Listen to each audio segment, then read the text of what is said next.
Well, hello everyone. Welcome back to my channel and welcome back to Fercola Mountain Park. My name is Swoop there and I am finally back with a new episode.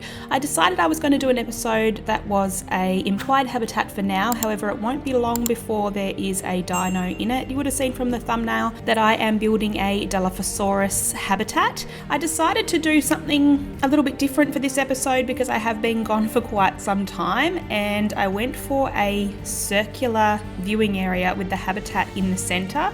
Plus I also decided to put another part of the habitat sort of away from guest eyes, so they can kind of have the Dilophosaurus in the middle here if they want, or they could potentially have them on the outside as well, or transfer in and out depending on the dinosaurs themselves, so that they didn't always have to be guest facing.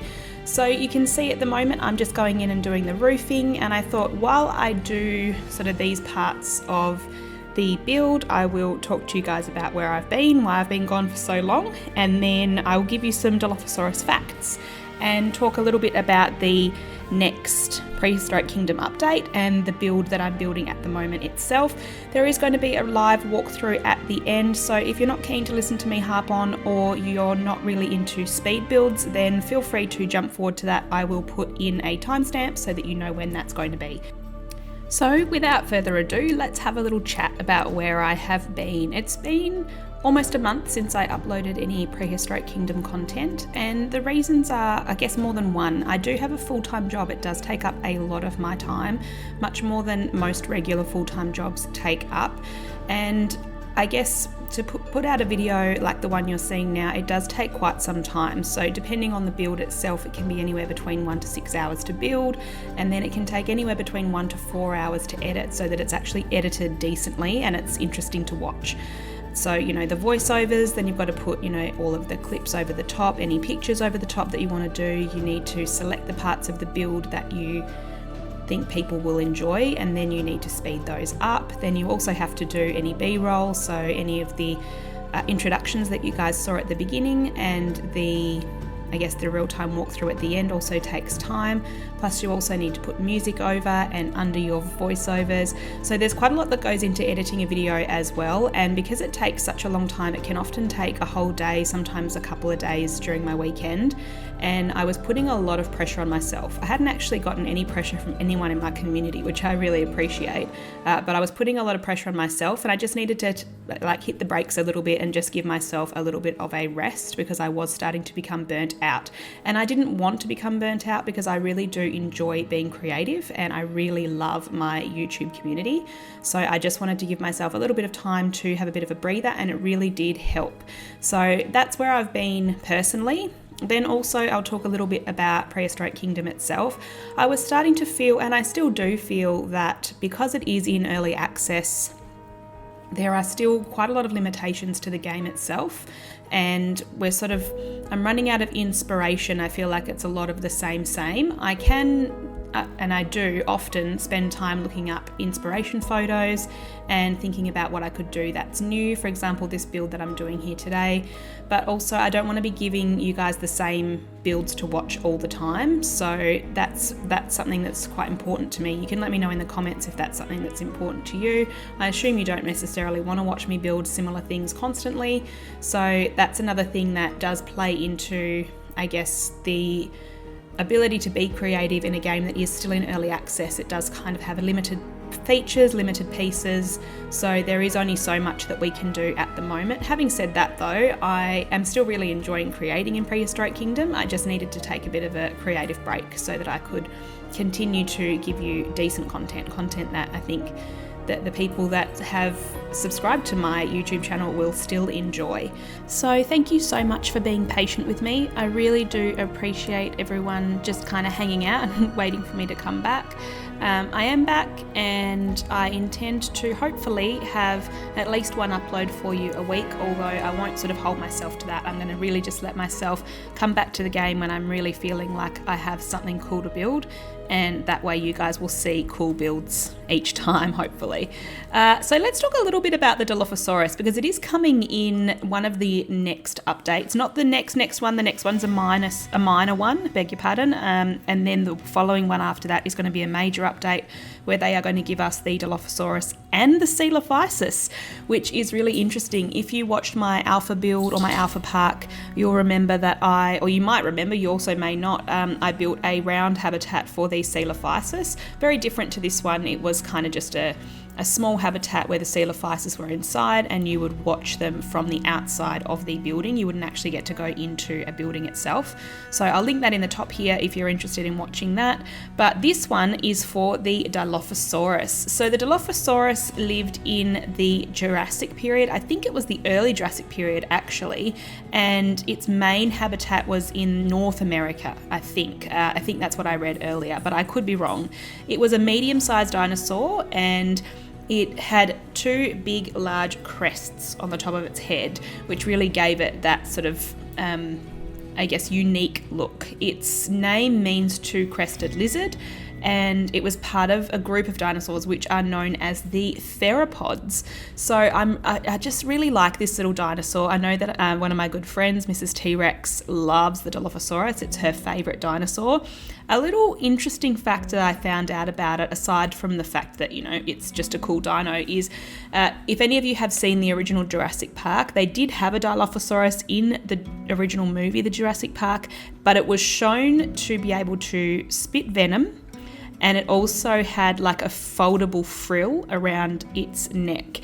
And I'm going to pop some pictures in here because honestly it reminds me of a frill neck lizard in Australia, and I believe the reason they did that in Jurassic Park, although the real Dilophosaurus didn't have a frill neck and it could not spit venom as far as we know, they did that because they really wanted the audience to easily be able to tell the difference between the Dilophosaurus and then the Velociraptor, which obviously also isn't actually accurate either. However, that's the reason why they did that. So I found it really funny. It does really remind me of that Australian animal, the frill neck lizard. The Dilophosaurus was quite big. Like, I didn't actually realise how big it was. I thought it was quite small. Probably another reason sort of Jurassic Park has kind of morphed my thoughts about this particular dinosaur. But it could grow to between 5 and 7 meters long, and it stood just above like a 6 foot tall person, and it could weigh between 300 to 450 kilos, which is about 650 to 1,000 pounds if my calculations serve me correctly. The fossils have mainly been found in Arizona in the USA, but then they may have also found another specimen in China, which is quite interesting. So it did get itself around. It was a very fast moving bipedal predator, so it ran on its back legs, and it was a carnivore, so it ate, smaller plant-eating dinosaurs. So there you go, guys. There are some interesting facts about the Dilophosaurus. Hope you enjoyed those. So now we're going to move on to having a little chat about the upcoming updates to Prehistoric Kingdom. Now we do have a minor update due this month in July. We'll just wait and see whether or not that happens. I'm assuming it is going to happen because it is minor. So we are supposed to be getting Steam Workshop support, which I'm really excited for because I'll be able to start uploading some of my prefabs onto the workshop. We're also getting a main menu update. From what I can see, it's just an update to the interface when you open up the game, but we'll have to wait and see for that. We're getting additional guest ethnicities and animations and info signs. The info signs look super cool, so I'll pop in a little picture here of those. I'm looking forward to popping those into Fercola Mountain Park. And then we're also getting a new roof set, which is a terracotta roof set, and a new animal water trough. So super excited for those. Then following that update, we'll be getting a major update to the game, which is when the Dilophosaurus will come and also when the Dilophosaurus is supposed to come. And we're also getting a new map, a new biome, and a new building set. So I'm really excited for those. So I'll talk to you a little bit about what we currently know about this update, but They haven't given us heaps of info at this stage, so we'll have to wait and see. They've given us some really cool animations for the Dilophosaurus, one of them kind of pouncing and then sniffing the ground, and another one of them rubbing on the ground, which is really, really cute. So I'll pop those in here for you guys to see. They also gave us a video of them making the Dilophosaurus, so if you're interested in watching that, head on over to the news tab on the Prehistoric Kingdom website. And then they talked to us a little bit about their state of development, but didn't give us heaps of information about what's coming in the next major update. I guess that's because they want to do that in perhaps their next news release. We do have the Trello board available to look at, so in the next major update, aside from the 2 dinosaurs, we are also supposed to be getting another new species that they have not yet revealed. We're getting an animal locomotion update, animal look targets, so animals are actually going to be, I'm assuming, looking at each other, so rather than just kind of walking past each other, they're really realizing that they're there, or maybe the guests are there, so that will be cool. And then there's some other objectives that I think they're going to put into the game with regards to management. There'll be the research system, some guest welfare, that new map that I mentioned, and the new biome, and then some additional foliage. They're also going to give us a rock overhaul and some other rock styling, which I'm excited for, because there's only so much you can do with the current rocks, even though they are quite versatile because we can sort of warp them how we want them to look. It'll be great to have some more options. Always more options are good, guys. So that's what's happening in the next couple of updates, which is really exciting. I'm excited for that. Following on from that, then there'll be another major update supposed to be this year, and then there should be 3 more new species, and they also say that they're going to include swimming in that particular update. So that would be great if the animals were swimming rather than just kind of wading through and maybe going to sleep in the water, which is currently what they do at the moment. And then they're looking at, in that update, doing some herding overhauls and some different social needs changes. So that would be really cool to see. We're also going to get the Paleopedia in that one, so similar to what we have in other similar style games, we can open up sort of like, I guess, a book, and it tells us about each dinosaur and what we need to do for each dinosaur within the game. So that's what's coming in the next sort of, I'm guessing, 6 months or so. It could potentially be longer. It could also be shorter, so just have to wait and see. Thank you so much for tuning in. I'm going to leave you for the last, we've got about 3 minutes left of this speed build, and then I will be back for the real-time tour at the end. See you then, guys.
Well, hello everyone, welcome to the live walkthrough. So here in front of us here we have the main entrance to the Dilophosaurus habitat and viewing area.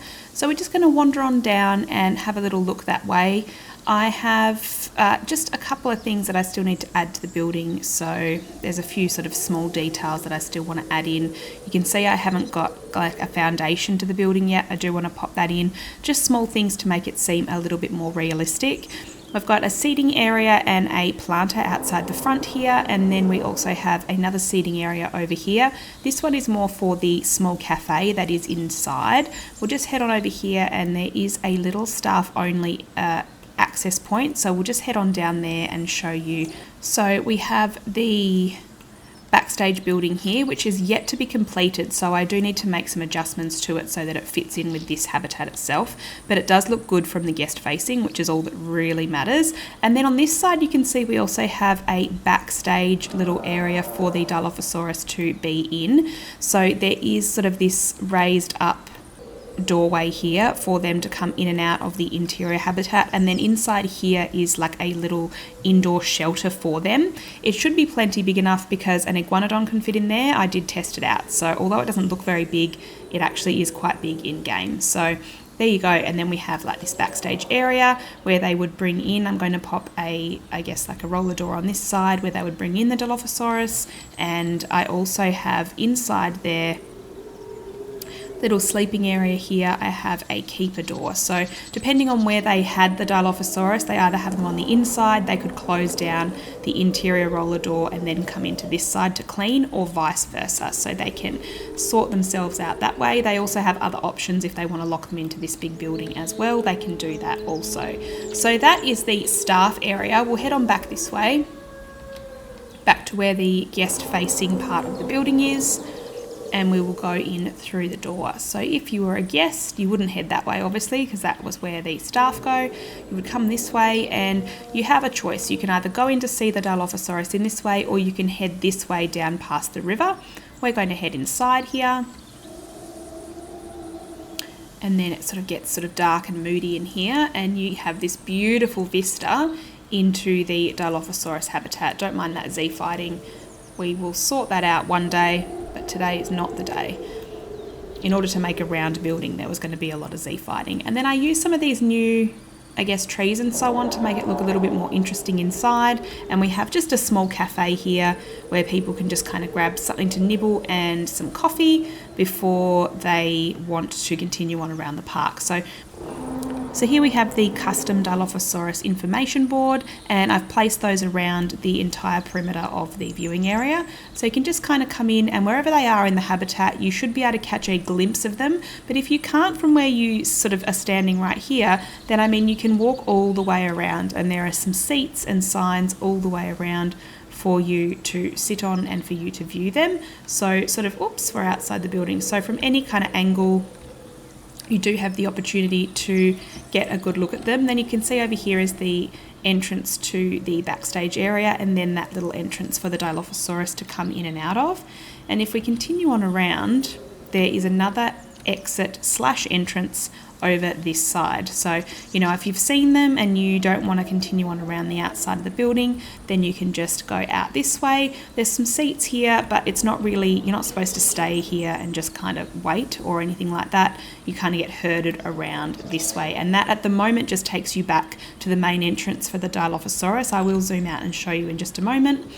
We're going to head around this way, and we will head into the habitat from this way. There we go.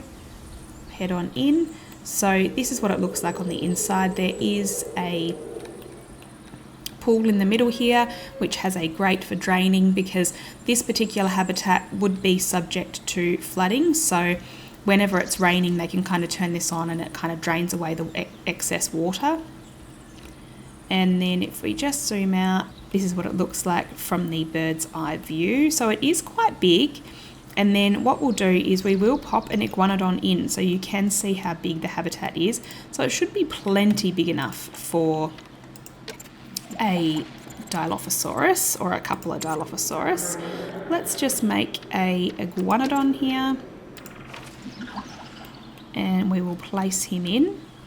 This was originally going to be an iguanodon enclosure, but I have a different idea for the iguanodon, so I have decided for it to be the Dilophosaurus. There you go. So you can see from this dinosaur being in here that it is quite a big habitat, and definitely big enough for 1 or 2 Dilophosaurus to be in, plus they also have the backstage or that back area to roam as well. There we have it. So if I just zoom out here, you'll be able to see where the pathway goes at the moment. So here is the entrance here, and then over this side we have the backstage of the T-Rex, and then the T-Rex viewing area here. So you walk on down this way and you kind of have a connection point at the moment up to the back of the Dilophosaurus viewing area, and we are going to have a bridge that goes across this river right here. So the bridge will go across here, and then I'll zoom out and turn right around for you guys so we can see the rest of the park. There we go. And if I just change that lighting because it's a little bit awkward at the moment. There we go, that makes it a bit easier for you guys to see. So the bridge will come across here, and then it will connect up with a path which is here, and this is the Brachiosaurus viewing building over this side. So the path will come around here, connect up here, and then we have our beautiful figure of 8 loop, and the park is nearly completed. There will be 1 habitat going in over this side here, and 1 or 2 habitats going in here, depending on sort of when we get the next update, I suppose, and when I get the chance to build. Yes, so that is my intention. And then potentially maybe a small habitat in here. So then we have that full beautiful figure of 8 loop for the park itself. And then far in the distance over here, you can see where the little plumes of smoke are going up from the cabins themselves. And the mammoth habitat is here, Smilodon here, and then the Dryosaurus over this side. So that is Fercola Mountain Park at the moment, guys. Thank you so much for tuning in. I really appreciate it. If you did like this video, please give it a like. It really does help with that annoying YouTube algorithm. And because I have been away for so long, I'm sure the YouTube algorithm is not going to be kind to me.